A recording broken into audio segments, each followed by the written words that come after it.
হযরতে হাজেরা প্রশ্ন করলেন, ইব্রাহিম, পানি নাই, খাবার নাই, মানুষ নাই, ঘর নাই, বাড়ি নাই, মরুভূমির ভিতরে আমাকে আর আমার বাচ্চারে ফেলে রেখে যাচ্ছ কেন?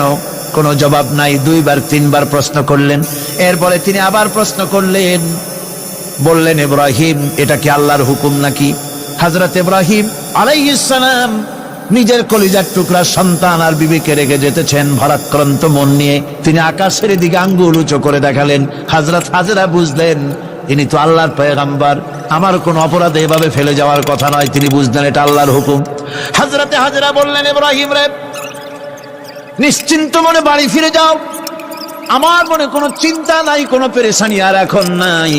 আল্লাহর হুকুমে যদি আমাকে এই মরুভূমির ভিতরে ফেলে যেয়ে থাকো, তাহলে আমি ওই আল্লাহর প্রতি এতটা ভরসা রাখি যে এই মরুভূমির ভিতরে জল পানি শূন্য, খাদ্য শূন্য জায়গায় আমি আমার বাচ্চাকে আল্লাহ রব্বুল আলামিন না খাওয়াইয়া মারবেন না।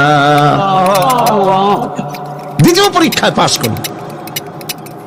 3 নম্বরে পরীক্ষা হলো, সন্তান বড় হয়ে গেছে, বুদ্ধি হয়েছে, দৌড়াতে পারে।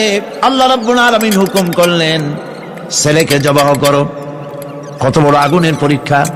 কোরআন শরীফ বলছে, হযরত ইব্রাহিম আলাইহিস সালাম নিজের ছেলেকে ডেকে নিয়ে বললেন, ইয়া বুনাইয়া ইন্নী আরা ফিল মানামি আন্নী আযবাহুক ফানজুর মাযা তারা।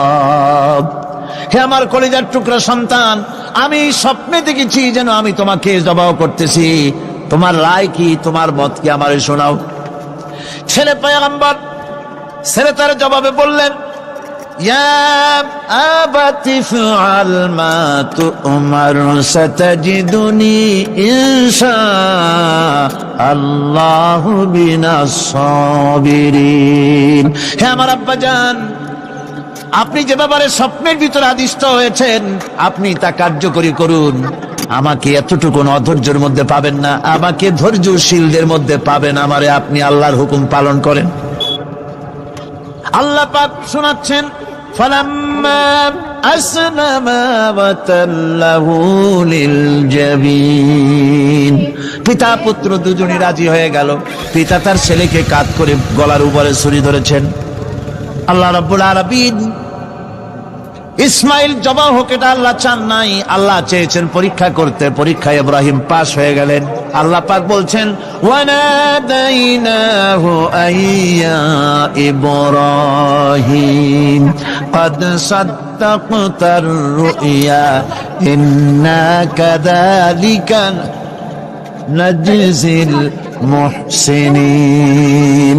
আমি ইব্রাহিমকে ডেকে বললাম, ইব্রাহিম, তুমি তোমার স্বপ্নকে বাস্তবে রূপ দিয়েছো, আর এভাবেই করি আমি মুহসিনিনদেরকে পুরস্কৃত করে থাকি। আল্লাহ পাক খুশি হলেন।